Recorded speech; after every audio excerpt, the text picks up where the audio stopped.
All right, hello everybody. It's the Meista from Brews and Tunes. Cheers. I am very excited today. I am chatting with Tom Noir, Doug Lane, Tyler Fleming, and newest member Trey Ozinga of the one and only October Noir. How's it going, guys? Thanks for joining me tonight. Doing good. Yeah. Excellent, excellent. First off, I wanted to congratulate you on the new. You've got a couple new singles out that are fairly recent. Some really killer stuff. One a cover of Tommy James and the Shondells, a favorite of mine, Crimson and Clover, and then a new song also, Endless Lonely. And just really, really cool stuff. Some great lyric videos to accompany those. So I'm hoping that means there is a new album in the works, possibly. Yes, next year, September of next year. Oh, excellent. Very cool. But we tend to do them every 2 years. So okay, so it's already in the works, writing, recording. Yeah, we're probably about halfway through it. Halfway through. Nice, nice. Do you have a I don't know if you're at liberty to say at this point, do you have like a working title? Do you have anything? Yes. Oh, nice. Yeah, it's called Letters to Elizabeth. Letters to, okay, nice, nice, cool. What is the meaning behind that? It was kind of influenced from Letters to Elise from The Cure. Oh, cool. Yeah. Oh, yeah.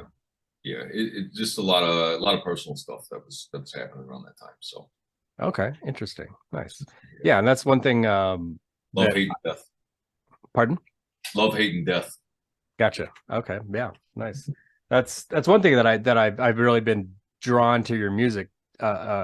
Is the kind of that personal, that you're not afraid to lay it out there, lyrically, which I think is very cool, and definitely in the vein of some of the influences of your band as well. Of course, Type O Negative, like Pete Steele, obviously. That's again another draw, of course, is that style of music, which I love, but also just the honesty, the kind of raw honesty is I've always found that intriguing, and I have a lot of respect for that, and I think for art to be good art, in my opinion, it has to be honest and it has to be emotional. Yes. So that's one thing that I've always enjoyed about your music is that definitely is paramount, I think, in the writing, both in lyrics and in music itself. Everything's stolen. Pardon? Everything's stolen, is that what you said? Nice.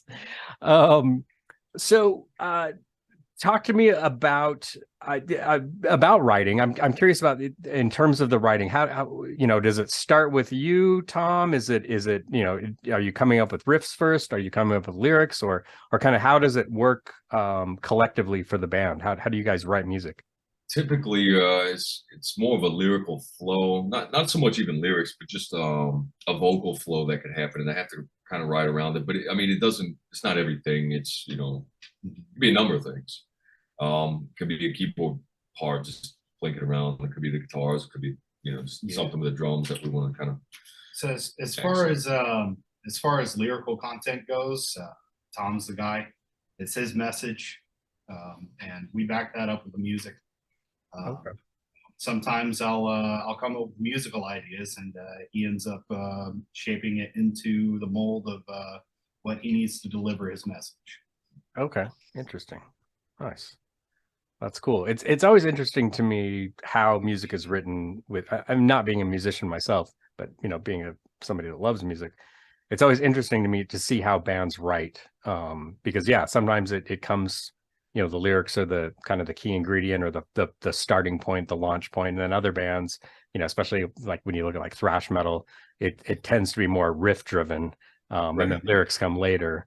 But so and especially I think you've definitely got a message that you're trying to convey, and so I could see that lyrically that may come first, sometimes, or a lot of the time. So that's interesting. So the band is relatively new, about 6 years old, 7 years old, correct? 2017, and then it was like the end of 2018 before we even got out there, started playing shows.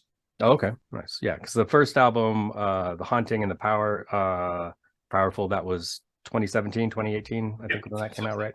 And then, of course, your most recent album, which I have a copy right here. Oh, Nice. what was his fucking name, man?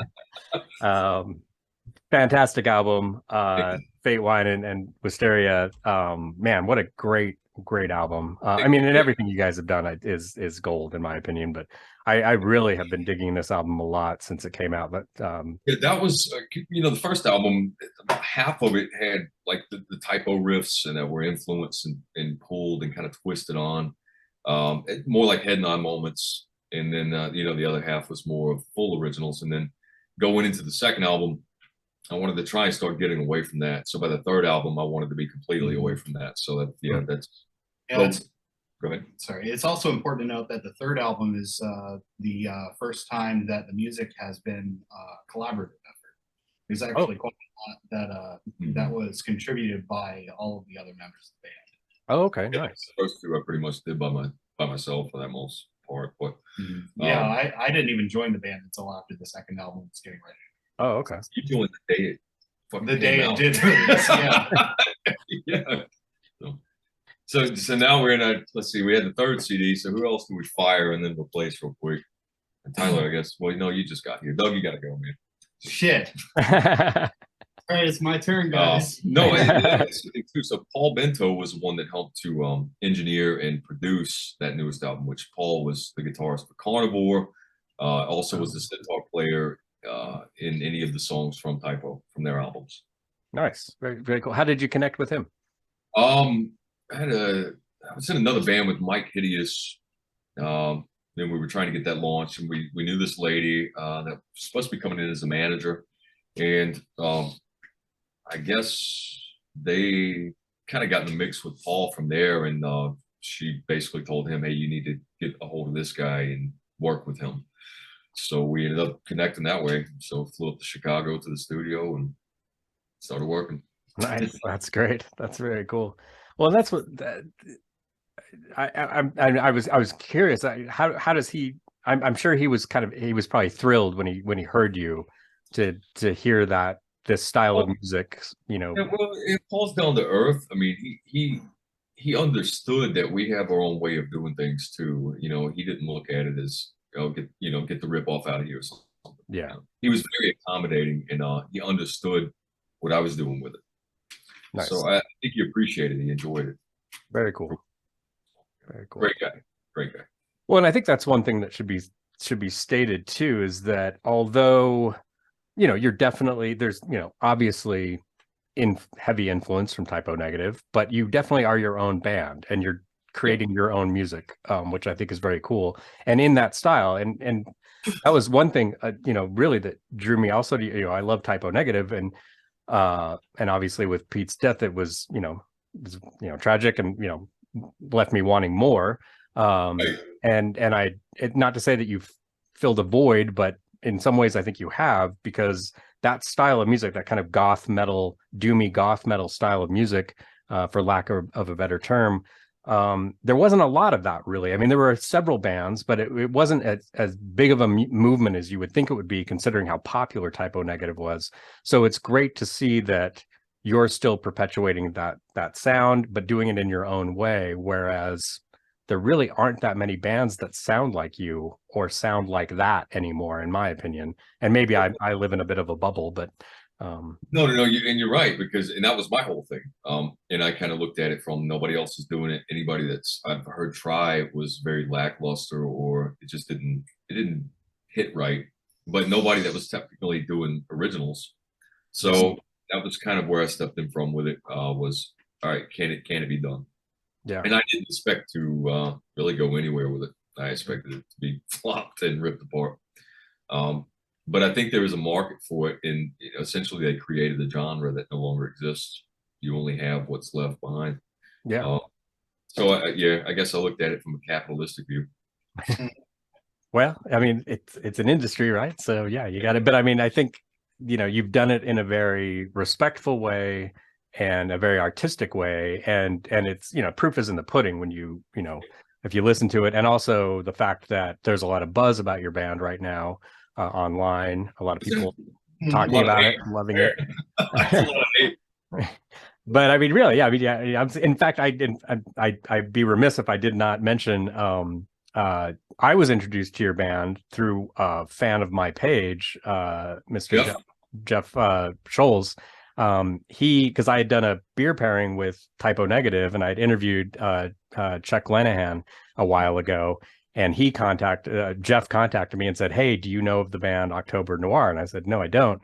He said, "You need to check them out, and you should interview them." And so he was the catalyst in that. So thank you, Jeff.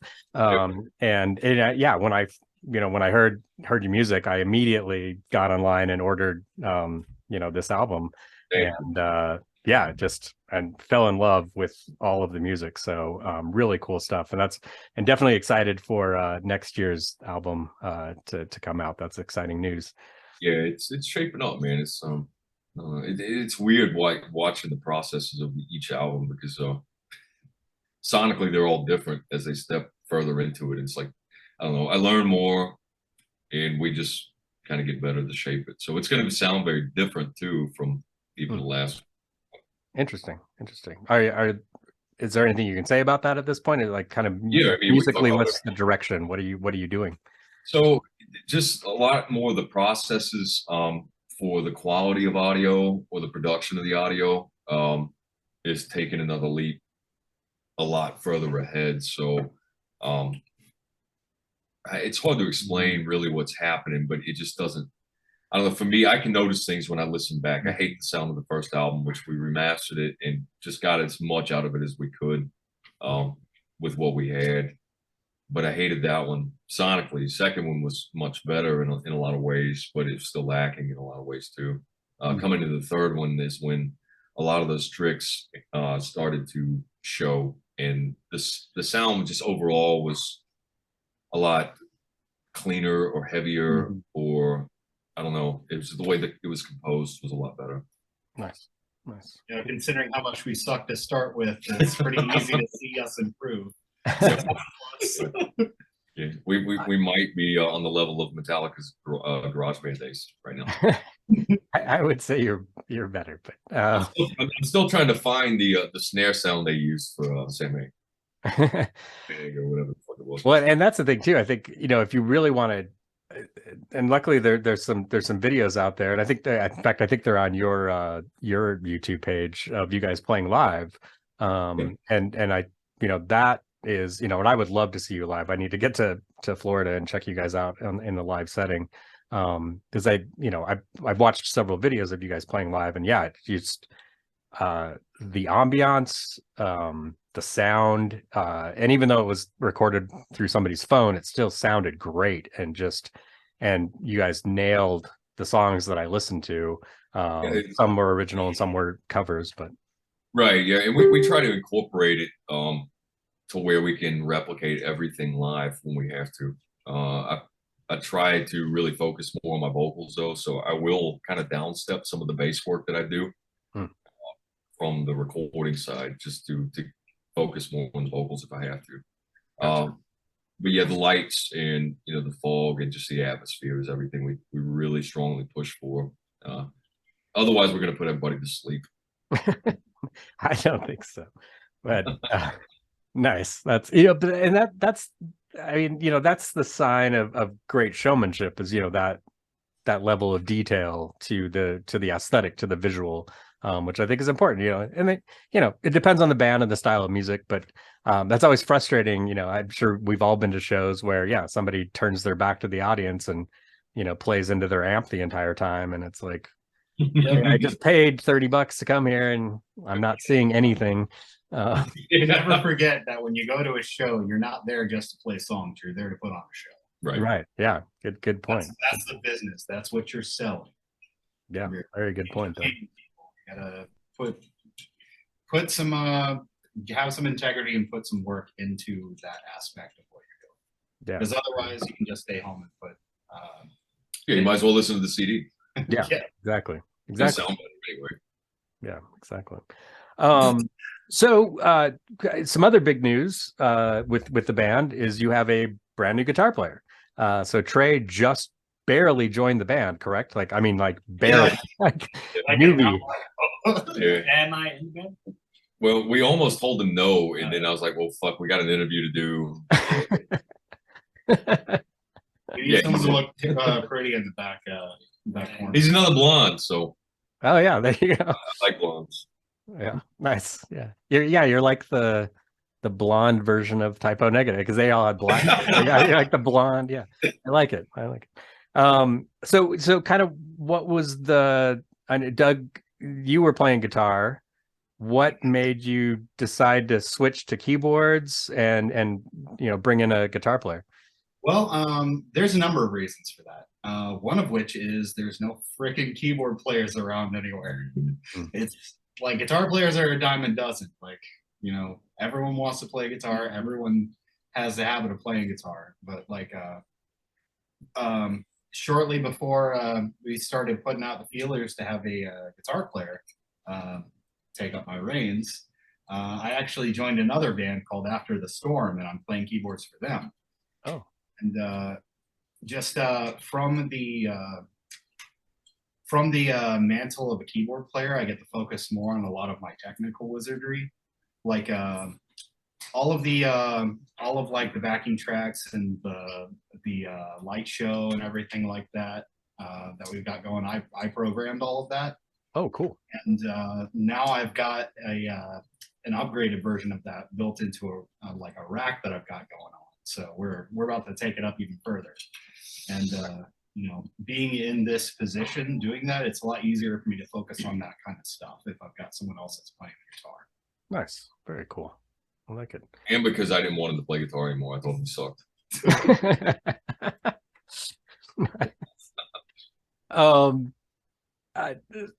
Another question I have. Well, let's go back in time, and kind of we'll do one by one. Maybe we'll just kind of go across. I'll ask each of you this question.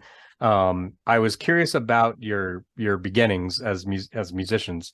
We'll start with you, Tyler. I was curious, when did you start playing music? Did you come from a musical family? Kind of what was your beginning as a musician? Yeah, so I did come. My family was musical, all in the church, really. My grandparents were piano players and organ players, and I don't know. I guess my teenage angst led me to, you know what I mean. What do you call that? I mean, I've always been into music, so I just decided that I would go in. So I started playing guitar when I was young. Then I switched to, when you play guitar, you learn how to play bass. They kind of go hand in hand. And then I really wanted to play drums. So I played drums in church. And then I did that for a long time when I was younger. Then that led to me.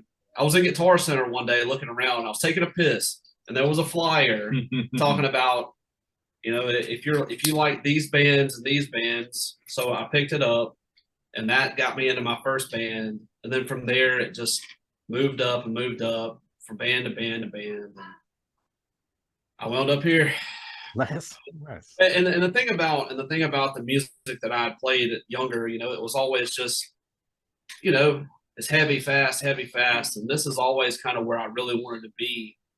I mean, my favorite bands are slower and, like him and obviously Typo and, into some of even the blacker stuff. I mean, Woods of Prey and bands like that. So this is really where I always wanted to be. So when I had the opportunity to jump in, I went full force into it. So nice. Very cool. About 10 years of hopping from bands and, filling in on gigs. And I think I'm pretty rooted right here.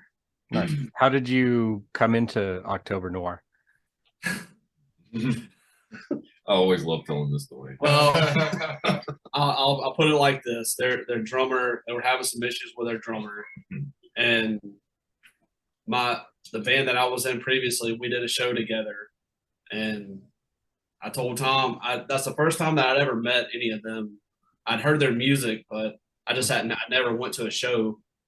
I talked to him, and I just put a bug in his ear. I'm like, hey man, if you ever need a drummer, I'm your guy.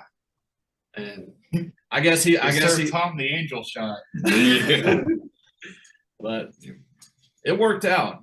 It worked out. They wound up needing a drummer, and I came right in. And actually, I helped out with the remaster of the first album. And Oh, nice. I've actually been in this band a year as of like right around this time. So oh, cool. Wow.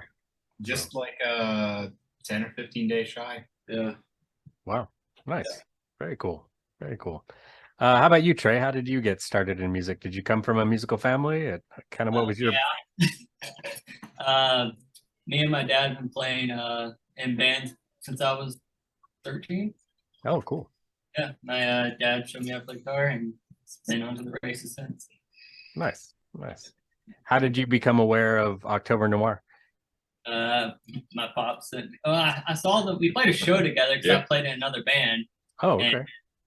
I thought I really dug their sound, and as soon as they said they're searching for a guitar player, I wanted in. Nice. Yeah. Wait till you see what it's really about. I hit him up. I hit him up. We were thinking about guitar players, and I was like, dude, there's just nobody else that would be better for this band than Trey. Nice. I told Tom that a week ago. Yep. A week ago, and I'm like, man, dude, we got to get Trey. I was like, if we don't get Trey, I don't know. It's just it just felt like such the right fit. So not to get all gay about it and everything, but Tom said the same thing. That's right. It turned out to be true. So. Nice. Very cool. Very cool. How about you, Doug? What were your startings? How did you come into music? Born in a mountain, raised in a cave, trucking and fucking is all I crave.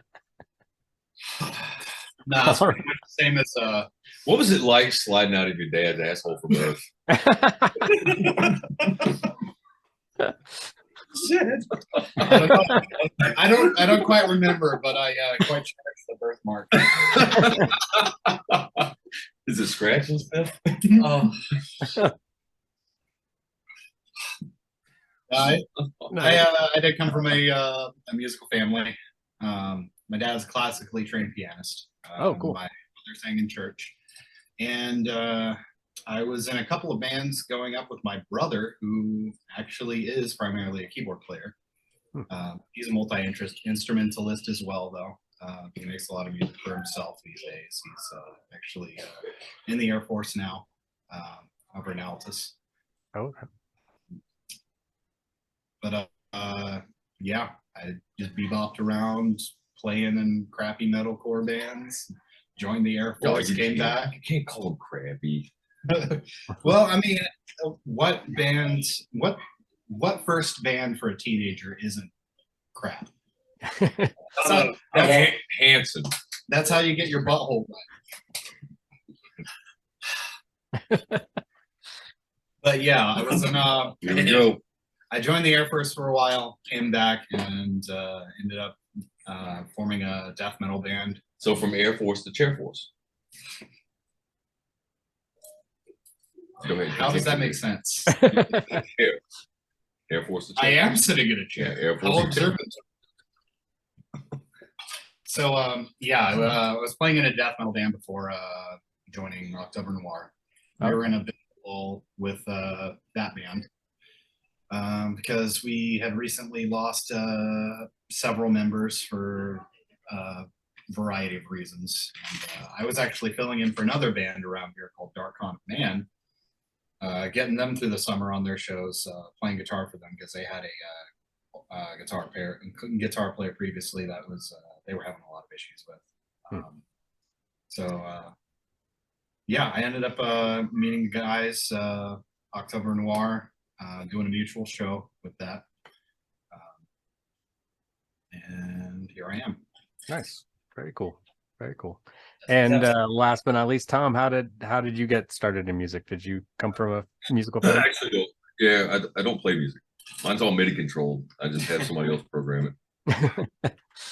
No, I started guitar when I was 13 or 14. I think I got my first one. And that's pretty much it. I just kind of picked up more instruments along the way. I only picked up the bass for this band because it's easier to sing with, literally. Oh, okay. Otherwise, I was a guitar player. Interesting. Okay. Nice. Do you tend to still write when you're writing? Do you still write with a guitar?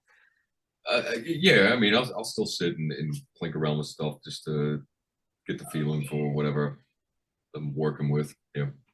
Okay, interesting. Cool.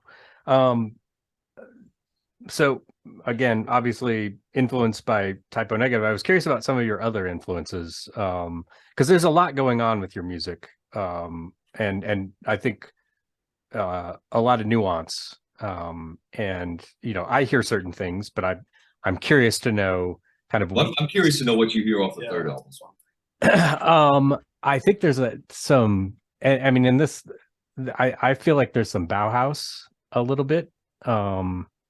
Obviously Typo Negative. There's even some. It's kind of buried in there, but I feel like there's some punk influence to some degree. And I can't really put a finger on a specific band, but I probably more the New York style stuff. But and again, it's nuanced.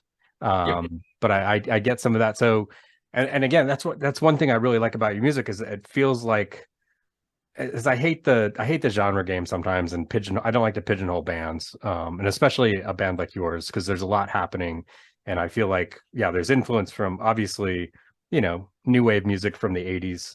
There's definitely some of that, as was with Peter Steele's music. But yeah, there's a punk element. I think there's even though it's slower, I mean, obviously there's Doom influence, Black Sabbath, that kind of stuff. But it even feels like there's, and I don't, there's almost, and maybe it's kind of that punk thing, the hardcore thing. There's even kind of a little bit of thrashiness, even though it's not fast thrash music. There's just that raw element to it, I think, a little bit. I don't know. It varied from the songs. I know there was a lot that I kind of looked at from Led Zeppelin or The Cure. I think we had some type of element to the Goosebumps theme song in one of the songs. Yeah. Oh, wow. Yeah. Did you happen to catch the Easter egg in Proverbs? Yeah. This is actually something that came up just about an hour ago. You didn't realize it was in there. I know. What is it? There's a musical break that's in there where I'm playing the guzheng, which is like a 16-string, like a Chinese zither sort of instrument. Wow. And there is a musical line that's like a repeating figure in there that it comes from a painting by Hieronymus Bosch called The Garden of Earthly Delights. Like, it's a Baroque era painting. And there's a demon in the corner tucked away in there, writing musical notes on a staff that's written on a guy's ass. Oh, yeah, that's right. You got to tell them the second half of that, which was incorporated. Yeah, so what I did was I played that part on the guzheng with it, and then I layered on top of it a song from Mozart that he wrote in his school days, like a drinking song that he had with him called Leck mich im Arsch, which loosely translates to "kiss my ass." Wow, that is genius. That's the So part of that whole song. section is butt music. Yeah, it's butt music. That's awesome. I love it. I love that. That is really cool and really fascinating. That's amazing. Now I got to listen to it again. That's a lot of little quirky things that we'll throw in there, or even some of the singles too, and some of the covers. Yeah, we just there's so much shit that most times we'll pick up and we'll just fuck with and make a bunch of noise on, and yeah, let's put that in something. Nice. So, Did you use the theremin in any of the third album? Not the third. We didn't have it then. No, we actually did that song "Beautiful" with the theremin. Oh, that was the first one with the theremin. Oh, okay. That was a song about basically, telling everybody to fuck off. That we're also fans of Typo as well. We're no different than they are, so they can hate us if they want. We don't care. Right. So it was made as a response song for those who wanted to talk shit. We just told everybody go share it, and then that way when it's shared, hopefully they'll click it, and then we get paid every time they fucking click it. There you go. Right on. Right on. I like it. With the new album, I think it's going to be impossible to pigeonhole any of it. Cool. Everything is so different. We have a lot of ideas going on, and we've got some things down. Mm-hmm. The new album is going to be absolutely incredible. I can't wait to get this done. We're also adding another talented musician into the mix. Yeah. Who knows what's going to happen Yeah, with that? very true. Yeah, I'm very excited to hear what you guys come up with. So got some time. I guess I got a bit of a wait, September-ish, right? We can release it, but it's gonna sound like shit. But And about half the album's gonna be empty space of nothingness. yeah, no, take your time. I can't wait. So Yeah, basically, try to do sex it. life. Yes. So in the meantime, while you're working on the album, do you have any shows lined up right now? Do you have anything going on? Yeah, we're roped up to, I guess, towards the beginning of the year. I mean, right now we're trying to get through the holidays and everything. We actually just got the phone call on getting set up, which should be in New York at the beginning of next year. And we got some things lined up for South Florida. We're also lining up for Brazil. Oh, wow. Yeah. Very cool. See what happens. Very cool. Do you have any plans or intention of touring, more of the states, kind of getting out west, specifically to Utah? We do. The biggest thing with the industry side is it's very annoying in a lot of cases when you're an independent band. A lot of venues, it's all about who you know to really get in. Most of your tour lineups for the bigger bands that go through their management handles their lineups. So you kind of get lucky from time to time when you do get to jump in with some of them. But it's really a situation where we just kind of grab at what we can get that works. But I don't want to play shitholes. That's my thing. Yeah. Makes sense. Totally makes sense. Yeah, I get that. Yeah, I mean, you hear the horror stories of bands touring and sleeping in their van. And sometimes it's like hole in the wall bar somewhere. Then it's not even a place to play music or venue. It's just a fucking bar. Yeah. Or sports bars and grills. No thanks. Yeah. No. I get you there. That makes sense. Yeah. Makes total sense. So obviously we've chatted about multiple bands you mentioned, but I was really curious about kind of like, and maybe question for all of you really, like who have been the influences for you musically, like obviously Typo Negative, but like who were some of the other influences growing up and now, as far as, and maybe not just music but your writing, like who are kind of your big influences at this point, whether it's other musicians or other or other mediums? I guess I'll start. My influences, my favorite bands, really haven't changed. Really haven't changed over the past 10 or 15 years. So my favorite band is him. It's always been my favorite band. The new Villa Vallo stuff's really good. I'm gonna be seeing him twice next year. Oh, nice. But him, Woods of Ypres, Crowbar from New Orleans, The Cure has always been big to me. Swallow the Sun. That's like my top 5 really of favorites. Nice. That's right. I just love music as long as it's good. That's what I listen to. I don't care what it is. His favorite is Britney Spears, apparently. A little bit. A little bit. Nice.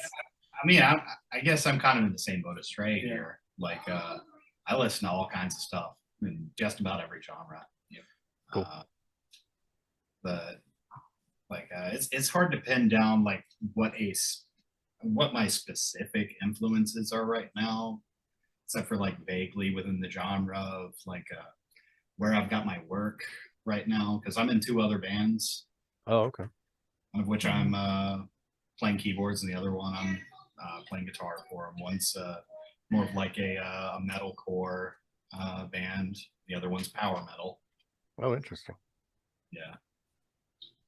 So, yeah, just listen to all kinds of music. Nice. Very cool. Mine was always a little bit different.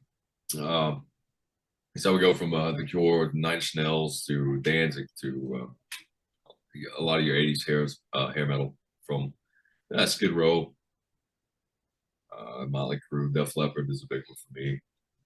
But then I could go into like Daft Punk, NoFX, and I don't know, I'm just kind of all across the board. I typically don't really mess with anything country or rap. Yeah, I mean, Gotcha.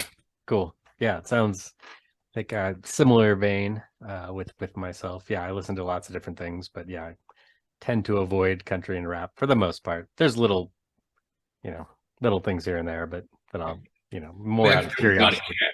Yeah. How do you feel about bluegrass, though? I'm not a big fan of bluegrass. Oh. It's just too much banjo. I respect the musicianship. I just can't listen to I do. it. No, I will never deny somebody of talent, and that's really what I like to see is those who actually play their instruments.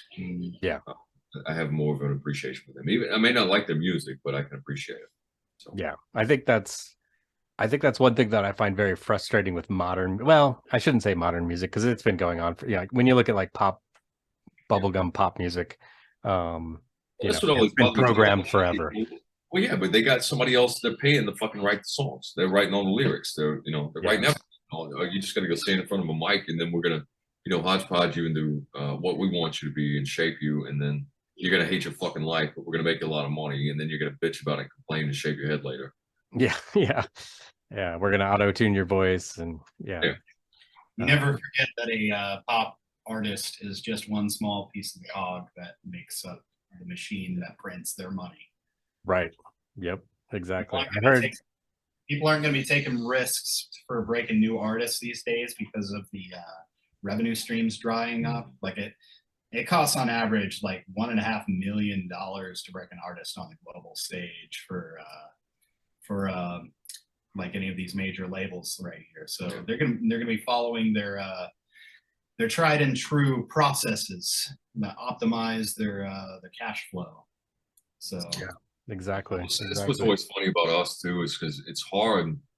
Everybody seems to have an issue with marketing us. They don't know where to stick us. But yep, they don't know where the stick is. It's clearly up your butt. No, I mean that's true. I think with especially when you have a band that doesn't fit a certain mold, which I have a lot of respect for. But yeah, I get that in terms of the music industry because they want a perfect little something they can put in a box. That's tricky. If I were to set up a show though, I'd want some diversity to it. Like I mean, keep it all within the same kind of realm, but I don't want to go and watch a bunch of bands that I can't tell one fucking band from the other one.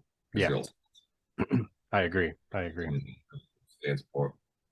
Yeah, I think some of the better shows I've been to are when you have some diversity in terms of music. It makes it much more interesting, in my opinion. I mean, and it's fun to go to a death metal show or a black metal show, but I think it's really fun to go to a show where you have multiple styles of music. Well, it was funny because was it last year? 2 years ago, something like that. We got hit up by this Nirvana tribute band out of South Florida. They wanted us to open for them. And I was like, fuck, a Nirvana band? I was like, really? Was like, all right, we'll take it. And I was like, I got to make a suicide joke. But we go to the venue, and what's going on? I was like, oh my God, there's a bunch of fucking 15-year-olds out here. What the hell's going on? And I was like, I can't do a suicide joke. Yeah. So, but man, we had a very good response from them. Yeah, I was surprised. I was like, fuck, I don't know how this is going to go. Well, Either way. But it kind of makes sense because people that are listening to music from the era that's around. When, but you talk about kids, man, that are coming up and they don't know that era. They just know the songs they hear that's still popular today. Yeah. So, it's very weird, but it worked. Yeah, I guess that's one good thing about the streaming services and everything now is that music is so accessible to anybody, which I think is, I look back when I was a kid, and I'm a little bit older than you guys, but I'm in my 50s. So, so in the 80s, trying to find music, like you'd read about a band, and then trying to find it was a nightmare. And unless you're doing tape trading. The great thing about that time though is when you did find them, or the radio was playing something good, you couldn't just go buy the song on Apple Music. Yeah. You had to buy the whole fucking album. Yeah. have that one song you like. So, but it made for great times because that's how you discover things, and you found, and it was in your hand. You physically touch on it. And times, I don't know, times are very different these days. Yeah, and I still, obviously, as I'm still an album guy. I love albums.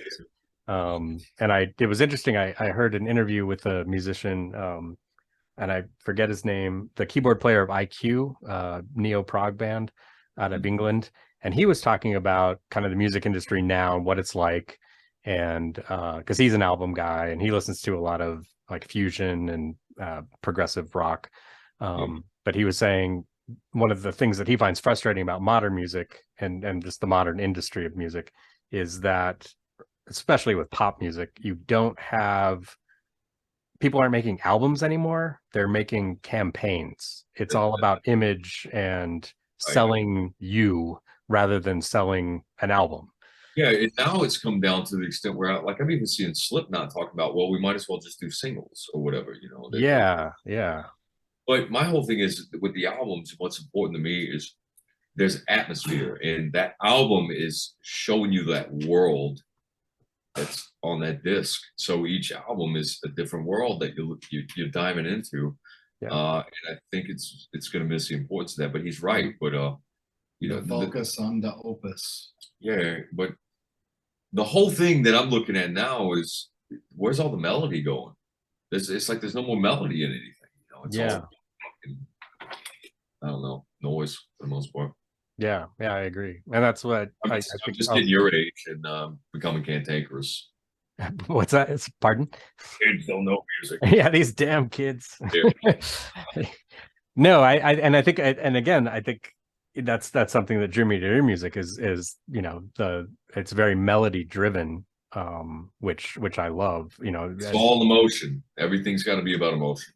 Yeah, which is and I, like I said, I love albums because I love to immerse myself in a band's music, and so the idea of just listening to one track, even though there's lots of great songs, like individual songs, I love individual songs, but I love just sitting down, cracking open a cold beer and listening to an album all the way through and listening to all those nuances. A lot of people that are not musicians, what they don't realize is even the way that you set up your tracks to that album, what lineup they're going to be in, has just as much importance as to what's being played. Yeah. So yeah, Yeah, I think that's an excellent point. That's a really good point. I don't want to keep you guys all night, but I do have a couple more questions. One, I was curious about, you've done several covers of singles, and some recently, some over, at least over the last couple of years. I was curious about the choice of some of those songs. One, I've loved them all. I thought they've been great. I did see an interview with you a while ago where you were talking about, you did the Isaac song, and I think, Tom, you said you did not want to do it. No, I didn't.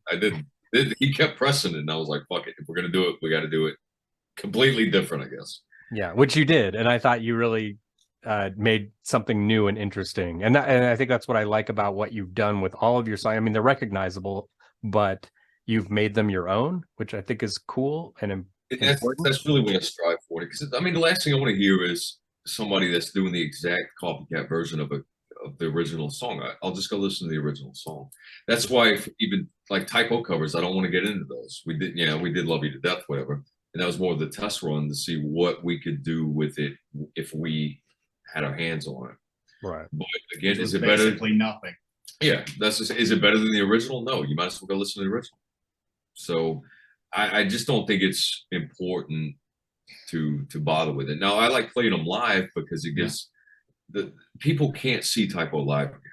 Yeah. So if we can do it justice and they can hear it, then I'm all for it. And it's more respect out of them for that. But yeah, when it comes to the music, the covers really, they just come out of left field. Some things work, some things don't. I remember thinking to myself one day, what's the gayest cover song I could ever do? And I was like, ooh, Berlin's Take My Breath Away. So I started fucking with it. I haven't finished it, but who knows if it will be. Oh, interesting. That'll be interesting. I like it. But it's random, man. I don't want to. We do have a lot of requests for different covers, And when you really start sitting down, I mean, you kind of get the feeling it's either going to work or it's not going to work. You think we're ever going to revisit Depeche Mode Stripped? I don't know. I really don't. I would like to once we get it. Dude, I've thrown so many like covers out there lately. I'm like, and then I'll change. I'm like, let's do this. Nah, fuck it. Let's do this instead. Nah, fuck it. So I don't know what the fuck we're gonna do next, but we'll figure it out. What's the strangest request you've received, or the most ridiculous request you've received? This one's for Justin. It's gonna be the Hurdy-Gurdy Man. Oh wow, Donovan. Wow. Yes, from Donovan. And I think it would be a great cover, but I can't, for me, getting over the lyrical content of it. I'm like, what the fuck? I can't. I don't know, man. I don't know. We'll see. I think the weirdest thing I've ever seen was for us was Gary Newman's Cars. Oh wow. Yeah, that's odd. Yeah. And so yeah, I mean, it comes where it goes. And I like to pick things that people wouldn't normally go, ooh, I can imagine Typo doing this one. You guys should do this one. I like to pick things outside the box. Nice. Yeah. Yeah. I thought the cover you did from the Lost Boys, I thought that was brilliant. I thought that was really fantastic. Thank you. Yeah, that's one we don't really hear about a whole lot. Yeah. But originally I wanted to do the Saxophone Man song. Oh, interesting. Yeah, what was the name of the song? Fucking I Still Believe, yeah. Yeah. I thought that was a great fucking song, man. But a buddy of mine in another band had just done it, and I was like, you motherfucker. So I was like, all right, let's just do Cry Little Sister. And then I was mad about that because as soon as we get ours finished up the release, fucking Marilyn Manson drops his. And I was like, mother. All right, whatever, here.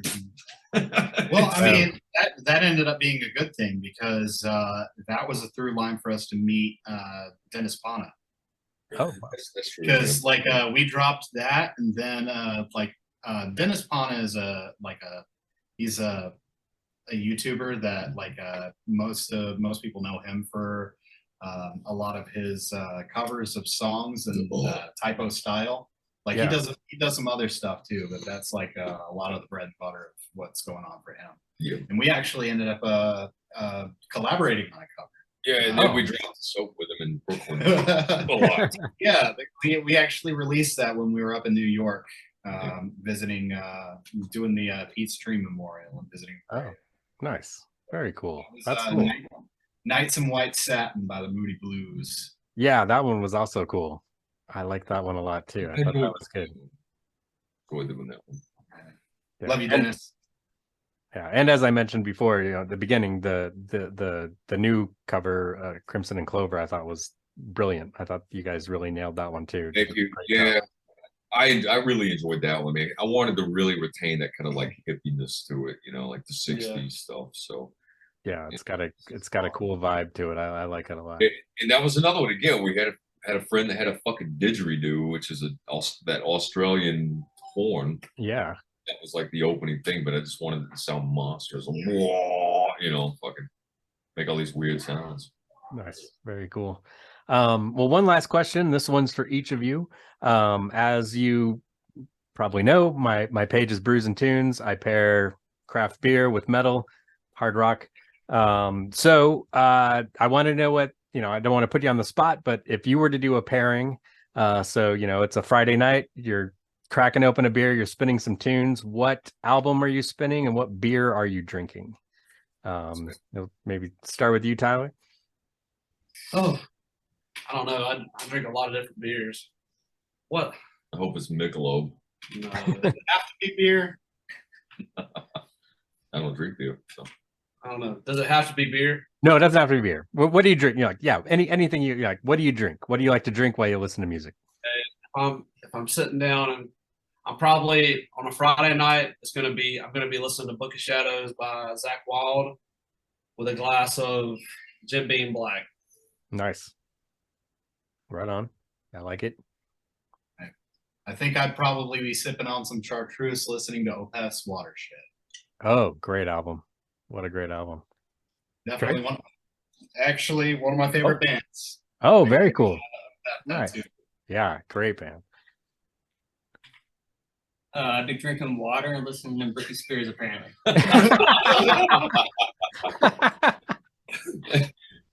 Not a drinker? What does that mean? What's Keystone? All right. Keystone Light. I mean, you wouldn't be doing body shots off Tom with whipped cream vodka. If the money's right. If the money's Hit right. the money's yeah. No, I drink wine, so Oh, nice. yeah, that or vodka. But I would be spending absolute silence because I'm so fucking in music all the time, just trying to get shit done that I just don't want to hear anything. Be watching the Golden Girls. Watching the Golden Girls. Nice. Yeah, that sorry, I lied. I know I just asked, I said that was my last question, but that does what you just said brings up an interesting point. Because I find it's different with different musicians, especially when they're writing an album where some people will listen to music and other people are like, nope, I can't listen to anything. Yeah, it's hard for me. A lot of the, as I'm working with it, I have to take it and listen to it over and over and over and just pick it apart, perfectionist bullshit, and shape it. So a lot of times I just don't want to fucking listen to anything. Makes sense. I get it. Well, gentlemen, this has been an absolute pleasure chatting with you. For those of you at home watching, in the description, you'll see links to October Noir. Check them out, buy their music. Hey, real quick before you go away. Yeah. Have you looked at the CD of that? Yes. I want you to take it out for me right now. Okay.